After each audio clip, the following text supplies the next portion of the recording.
Welcome to the third Hume video. In this video, I'm going to be turning to Hume's method by way of Locke's method. And I'm going to be looking at how Locke was inspired by the method of Bacon and how that method transfers to Hume to a great degree. And we sort of already saw this in the last video in the emphasis on experience as the common criterion, the measure by which we can determine whether our claims are true or false. So in this appeal to experience, Locke is, like Descartes, quite inspired by the new science. But he's going to be inspired by a different aspect of the new science. So Descartes is gripped by the idea of using mathematics to study nature in the way that Galileo did. So remember, Galileo thought that the book of nature was written in the language of mathematics. And Descartes takes this idea and sort of runs with it and thinks that using this method of analysis that he gets from mathematics, he can break down problems into their parts and treat those parts, those more simple problems methodically, and then through treating the simpler problems, build up sophisticated mathematical models, solutions to those problems that give an account of the whole that he began with. This is characteristic of the method of the new science.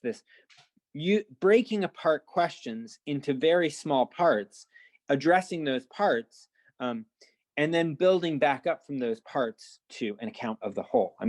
This is in a way, the way that we now practice science today, right? Everybody's sort of doing their tiny thing over in their corner, and the hope is that by bringing all of the results of all of these researchers together, we can come to a collective understanding of the world that's more accurate and more complete.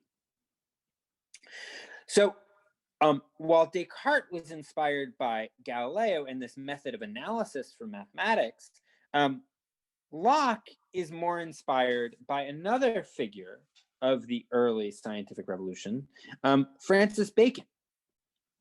So Francis Bacon insisted on the importance of testing one's theories against experience.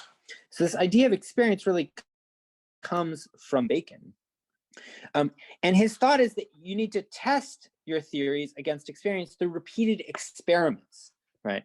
And this is the way we now think of the scientific method. And so it's no surprise that Francis Bacon is really often the modern scientific method is attributed to Bacon, and that's because Bacon came up with this idea that the way to proceed in science is first to posit a hypothesis, right? So you posit a hypothesis, say about the nature or the essence of something, what it is, right?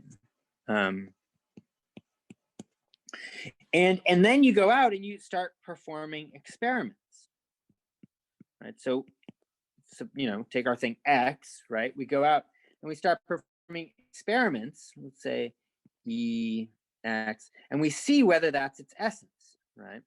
So we perform an experiment, we perform another experiment to see if it's its essence, we perform another one, right? And so on. And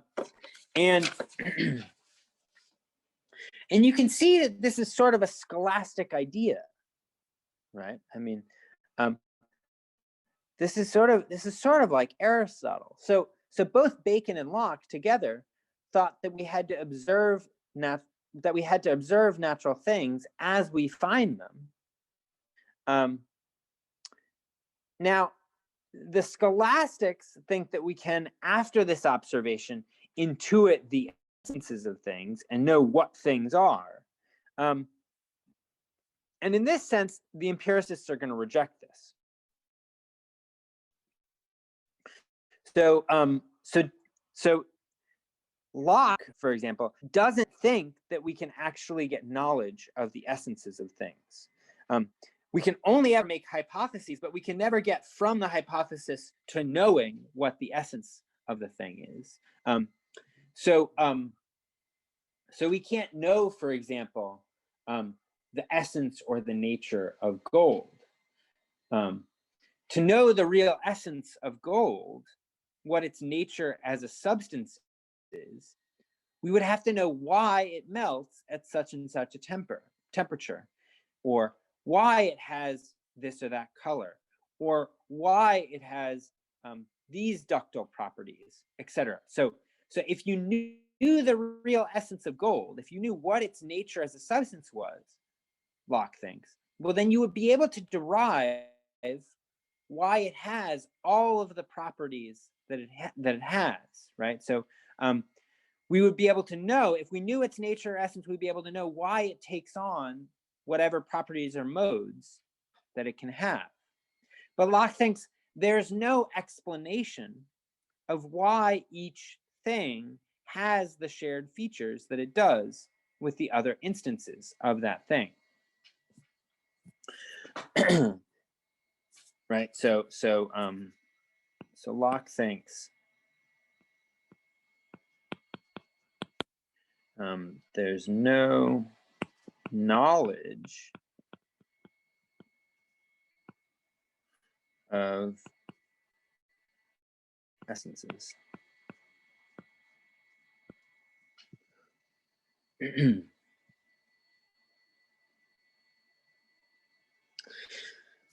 Like gold.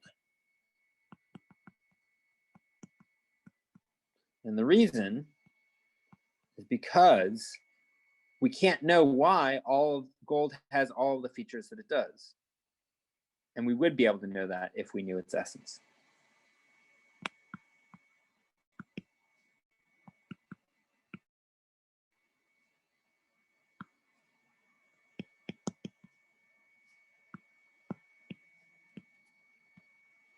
Okay. Still, Locke does think that we can notice similarities and differences across the instances of gold, for example, and that through noticing these similarities and differences, we can form cautious hypotheses about what cause these similarities and differences. So, for example, suppose there are some leaves here that are green, say, there that are yellow, over there that are brown, right? Suppose we've got leaves in these three different places, all coming from what seems to be the same kind of tree. And then through careful observation, we discover that there's a difference in the pH of the soil here, there, and over there. And perhaps we posit that this difference in the colors of the leaves, in their features, depends on the pH of the soil, and this difference in the pH of the soil. Well, okay, but since all we have to rely on is our experience, we can't have knowledge of the essences of things. We can't have knowledge of the final word as to why the leaves have all of these features. And so maybe we can know why they're changing colors in this way, but we can't know why the leaves have all of the features that they possibly could have, right? And so we have no knowledge of essences of things, but so this is going to be complete, right? Knowledge of essences is going to give us complete knowledge of all the nodes. But we can have limited knowledge. Okay, in the next video, I'll turn to Hume, and we'll look at how Hume too is going to be inspired by Bacon and the Baconian method.